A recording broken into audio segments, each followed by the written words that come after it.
Hey, y'all, and welcome to another Throwback Thursday.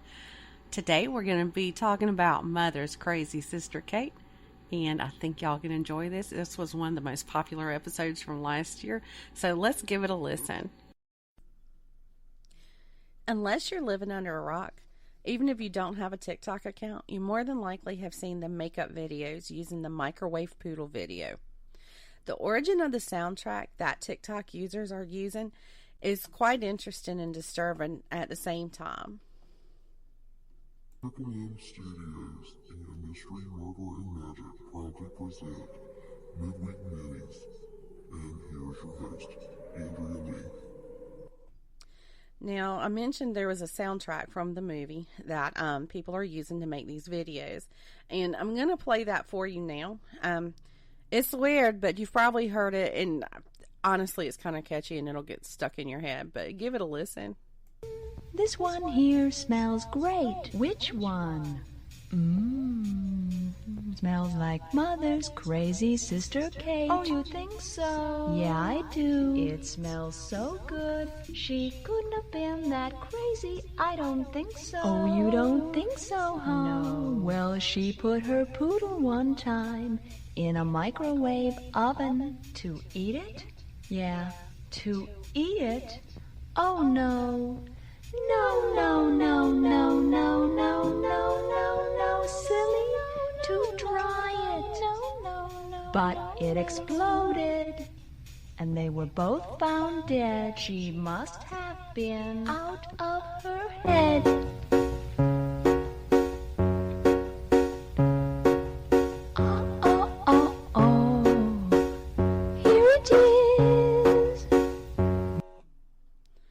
Yeah, I was like lip syncing along with it. But anyway, yeah, like I said, it's pretty weird. But I have to admit that the craziness of it, and probably like the makeup that they did too, it sucked me in. And I've been fascinated with, like I said, the cool looks that they're coming up with while they lip sync to that soundtrack. Well, I have a curious mind. So I had to know where the heck that came from.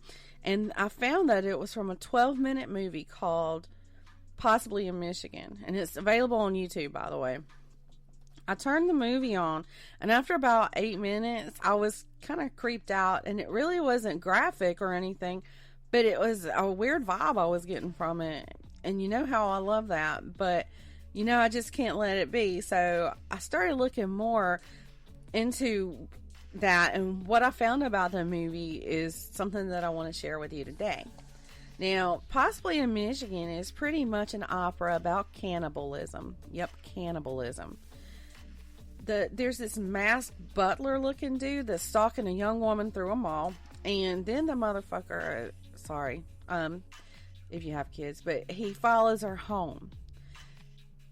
You can see him outside her house wearing different masks, but she kind of turns the tables a little bit on him, reverses the roles. And you see her placing this mysterious big trash bag out on the curb.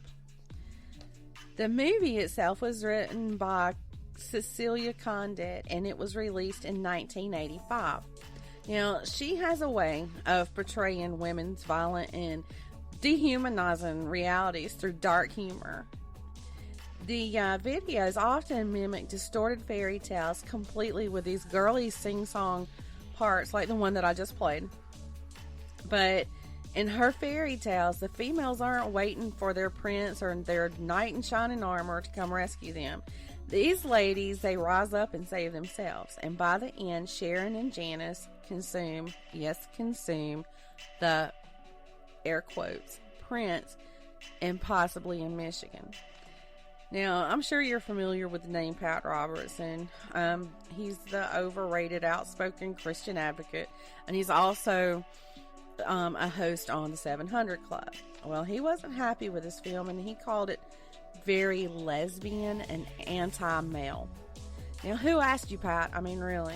But apparently, he had some concerns over the film's funding from the National Endowment for the Arts, but honestly, knowing how he feels about anything different or where roles are reversed, I'm sure he was just mad because it went against his outstanding morals. And if you can't tell, I'm being sarcastic.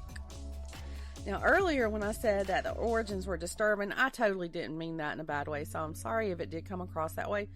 But you know how I'm into the dark and the weird and the strange. It's very creative and it's very different. But I think I'll try to, watch it again in its entirety, because now that I've read more about it, it's got me wanting to be strong and finish it. Now, I mentioned that movie was released in 1985, but so why is it so popular now after all this time? I mean, that's been like 36 years, I believe, if my math in my head is correct. Well, apparently it started out as a meme on Reddit in 2015. That brought about the revival of Possibly in Michigan.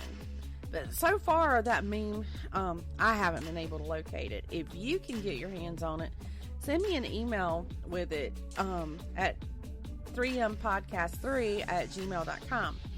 But from there, that one scene with the perfume and the poodle and the microwave, it took the internet by storm. And over those 6 years since that meme, it's became very popular, and viral really don't even describe it.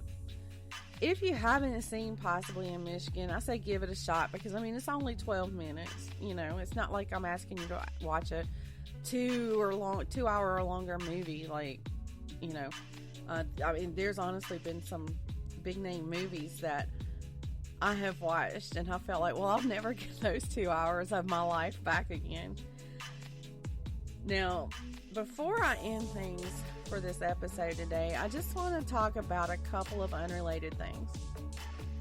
First is some earlier episodes I mentioned the case of the missing women in Oconee County, and the other one is the case of where they found the body in the freezer in Norway, South Carolina.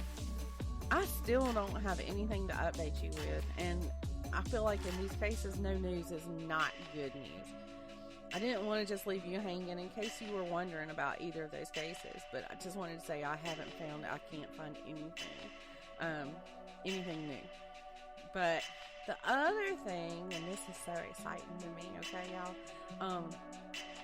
The other thing is right before I started recording, UPS pulled up with a package, and it contained a spirit box. And I can't wait to go do some investigating and share my adventures with y'all. Now, before anyone message me saying that shouldn't go into ghost hunting all willy-nilly, I just want to tell you this isn't my first rodeo. Been involved with paranormal for many years, but I want to thank you for your concern if that has crossed your mind. Well, that's it for this week's midweek meeting.